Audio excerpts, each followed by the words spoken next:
Ladies and gentlemen, you're going to want to listen very, very closely to today's video, because in today's video, I'm going to show you the 17 money secrets to make your first million. These are the money secrets I used to make my first $100,000, my first $1 million, my first $10 million, and then tens of millions since then. This is not going to be your, hey, save money on Starbucks, or your, hey, invest in a 401k and eventually you'll make $1 million. This is for the people that are serious about making their first million, and not only that, but turning 1 million into many millions more, not only for yourself, but for your future family. So on that note, grab a pen and paper and let's get into it. So the first secret is that money is a never-ending game, and you should treat it as such. I understand your position. You're looking at $1 million and you're thinking, wow, if I had $1 million, my life would totally change. And yes, of course, your life will get better, but just understand, when you reach your first million, what do you think? You're gonna stop the game? You're gonna be happy?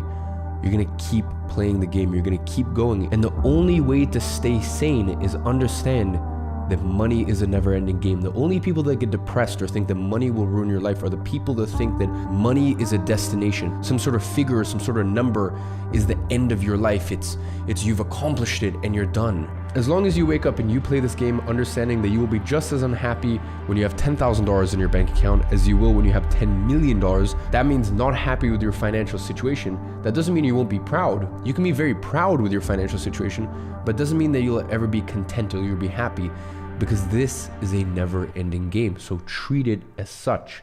The next money secret is learn when to say, I don't have the appetite for that right now. One of the reasons I did so well in my career is I understand that my main businesses now, which are software companies, I understood that these were very difficult businesses. They were very hard businesses, and they required a lot of money to start, which is why 5 years ago, when I had the opportunity to get involved in them, I simply said, I don't have the appetite for that right now. And there's even industries and businesses and ventures that can make me hundreds of millions of dollars. And I say, I'm sorry, I don't have the appetite for that right now. And the appetite for it may mean either the hunger or sacrificing a certain life. So you need to understand when to pick the right vehicle and when to pick the right opportunity for your career stage. It's kind of like you're doing bench press. You start off with 1 plate until you can work your way up to 2 plates, 3 plates, etc. One of the worst things that you can do is commit to a business idea, to venture, to an endeavor, and say that you're going to give it your all, or say that you're going to push, when you know that either you don't have the ability or you simply just don't have the commitment and the hunger. And by the way, that is totally fine. It's fine to understand that there are certain opportunities that you simply don't have the appetite for right now. And that doesn't mean that you'll never have the appetite for it. The next money secret is that it's never possible until you see it. And either you see it online, or even more powerful, you see it in person. This is why I've said for years and years and years publicly on YouTube, rather than going to Starbucks and spending $6 or whatever it is on a coffee, go to a fancy hotel lobby, go to a nice restaurant and spend $10 on a coffee. Because listen, even at the fanciest place on earth, you spend maybe, $15 on a coffee?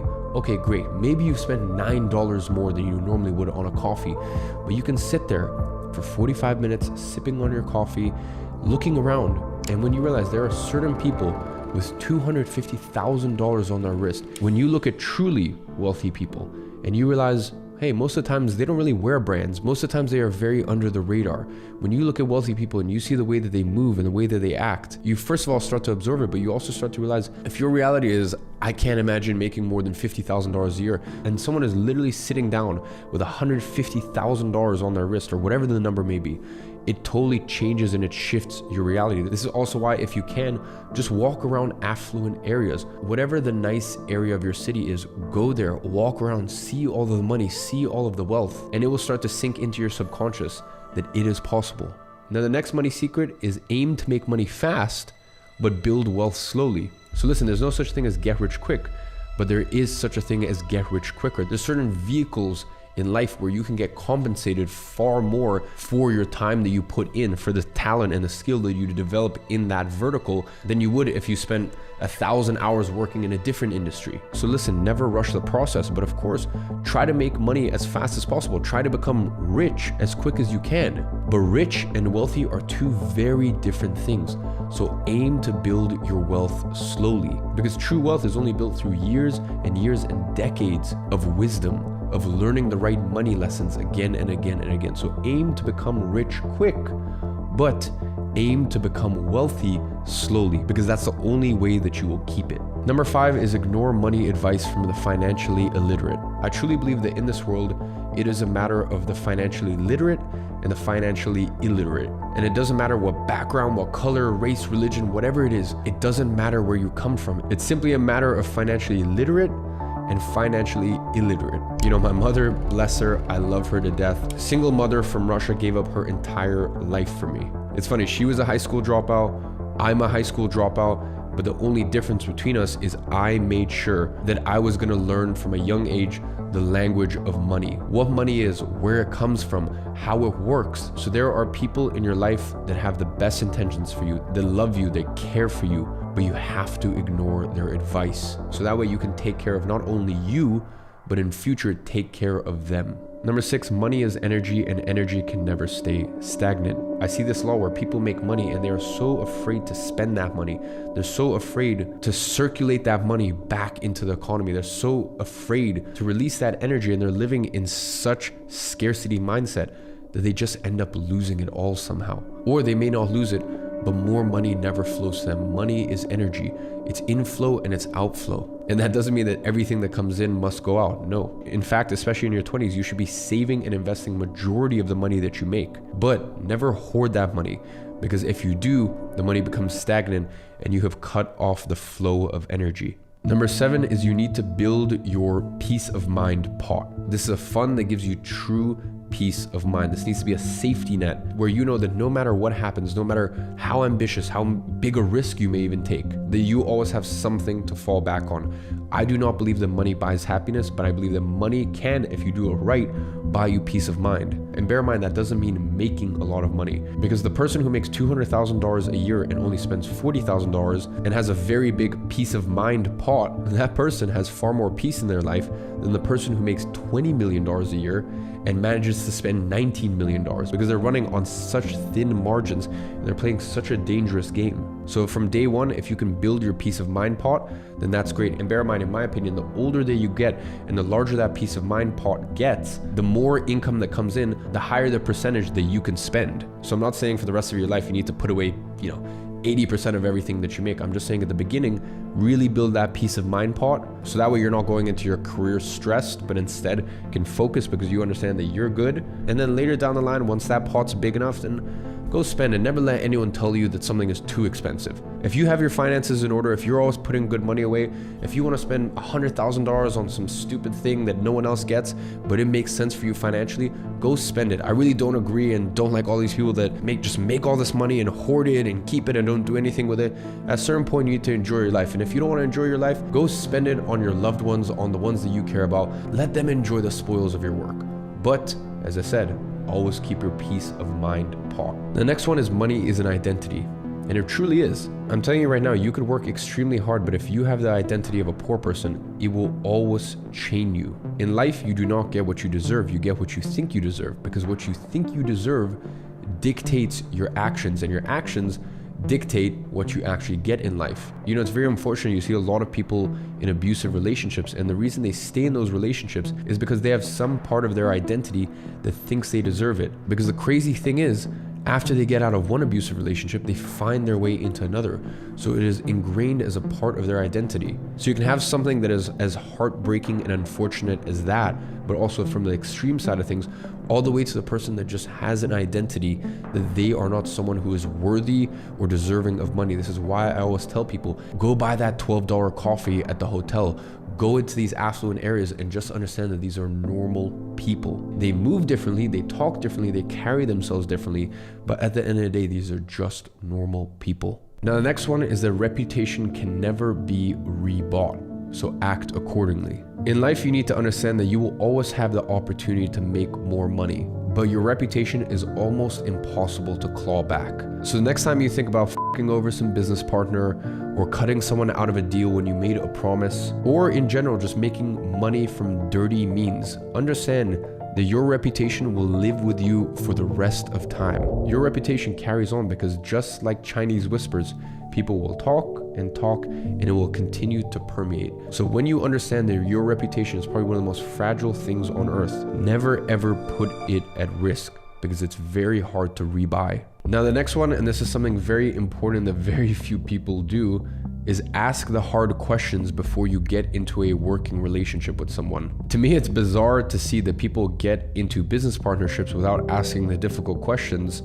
of, hey, what happens if we have a disagreement? What happens if we have a fallout? Equally, it's very interesting to me that people hire someone full-time to represent them, their company, their brand, and they don't ask questions about someone's personal life. Someone's personal life is a very big testament to what they are like in a working professional setting. I can guarantee that if you go look at someone's car and it's full of trash and it's messy, that probably that reflects their quality of work and what they are like in the workplace. So just understand that it is much better to ask the awkward, uncomfortable, personal questions ahead of time and get it out of the way, because then you truly understand who you are going into business with and who you are working with. And you always want to think worst case scenario going into a working relationship with someone, understanding that very likely it won't happen, but at least you've explored that scenario together. Now, number 11 is that one man's opportunity is another man's downfall. There is a certain business opportunity that will probably make you a billionaire, but will probably wreck my career, and vice versa. So just understand that not all opportunities are created equal. You need to assess an opportunity based on where you are in your career, what you're like as a person, your strengths, your weaknesses, as well as your risk tolerance, how averse you are to risk. And not only risk, but stress. I'm the sort of person that can deal with immense amounts of stress, and I just have this ability to take on stress and responsibility because from a young age, I had to take care of me and my mom, whereas for another person, they may crumble. That doesn't mean that they're a bad entrepreneur or a bad business person or whatever it is. It just means that they're different. So my opportunity could be their downfall. So really just understand that concept when assessing what the next step is for you. The next one is that money flows where attention goes. So this is why it's very important that you audit where are you actually putting your attention, because wherever you're putting your attention, if you're putting it in bad things, for example, like video games, I know that everyone wants to debate me on this, but if you want to make your first million, if you are hungry, why on earth do you own a gaming console? Because number one, you might be roped into buying some extra, I don't know, what are they, skins?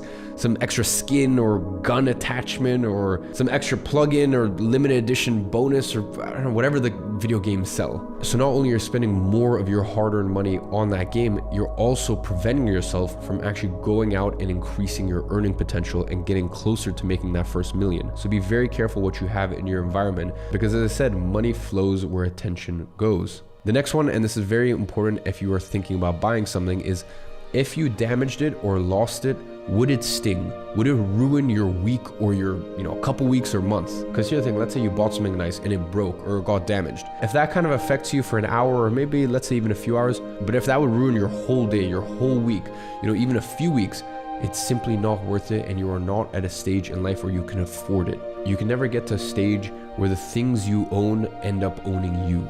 Number 14 is that constraints are your friend, especially when you're first starting your career or your business. If you have reasons to be resourceful and think outside the box, they are actually your best friend. Constraints actually allow you to think outside of the box, and it usually gives you a competitive advantage over the rest of your peers. Number 15 is you need to understand that the velocity in which money comes in should quicken. Getting your first 100K in the bank is hard. Getting your first million in the bank is still very hard, but not as tough as the first 100. To go from 1 million to 10 million in the bank sometimes takes more time, but is a lot easier. And then honestly, to go from 10 to 100 million in the bank, it is substantially easier. But once again, the only factor that is different is it just takes a little bit more time. So just understand that the velocity, how quickly your income goes up should quicken over time. So usually it's a slow, steady start, but then as you build up your skills, as you build up your wisdom, it actually gets quicker and also easier. The next one is that moving money is in,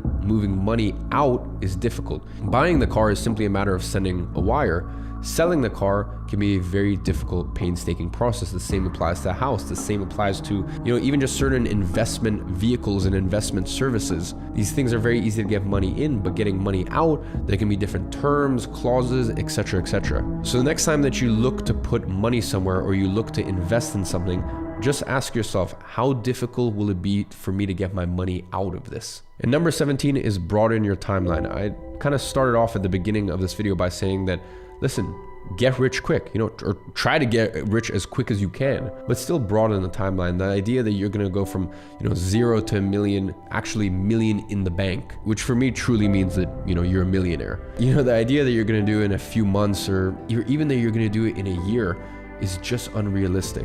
Give yourself 3 years, 4 years, 5 years. You know what? Maybe it even takes you 10 years. But as I said, the beauty of it is every year it gets easier, you get wiser, you get smarter, and the velocity in which money comes to you should increase over time. Once you've acquired the ability and the skills to make money, it just gets so much easier after that point. But remember, broaden your timeline. Be patient.